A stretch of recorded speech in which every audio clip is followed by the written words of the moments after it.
Ladies and gentlemen, family and friends, scholars and dignitaries, welcome to another episode. Welcome to my world. Hello, friends. All through school, there are discussions.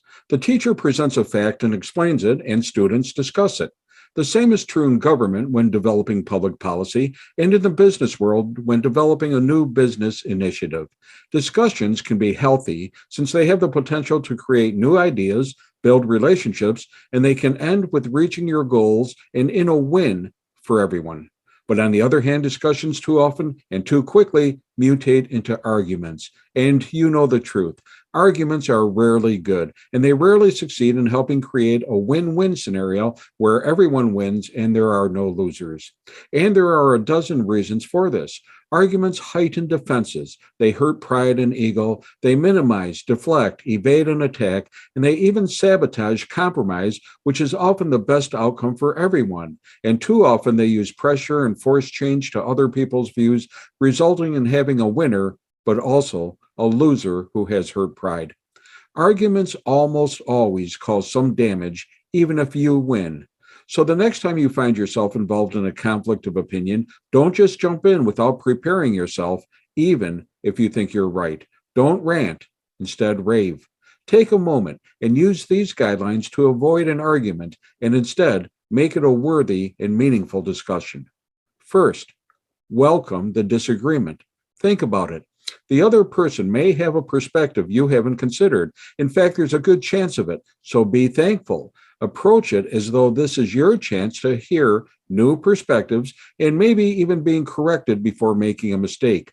Trust me on this one. If you welcome the discussion, there may be many times you will avoid a mistake and just maybe avoid a costly mistake. Second, and perhaps more importantly, control your temper. Getting angry always makes communication harder, not easier, and it destroys willingness to listen and adapt. So be sure you check your temper at the door. Be willing to laugh, be lighthearted, smile, or count to 10, but fight and reject any instinct or growing feeling of anger. Third, listen first, and then listen again. Give others a chance to talk free of criticism. Don't defend or debate or even judge, at least at this point. Your job is to collect all the information before you can process it and build a list of pros and cons. And listening helps to build a bridge instead of a barrier. Fourth, look for areas of agreement.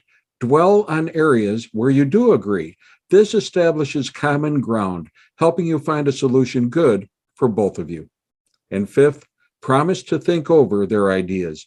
Do not make an immediate, spontaneous decision. Tell the person that you will consider his point of view and actually do it.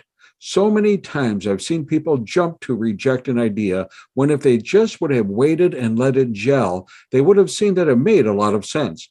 And based upon either new information or changing circumstances, he or she just may have been right after all.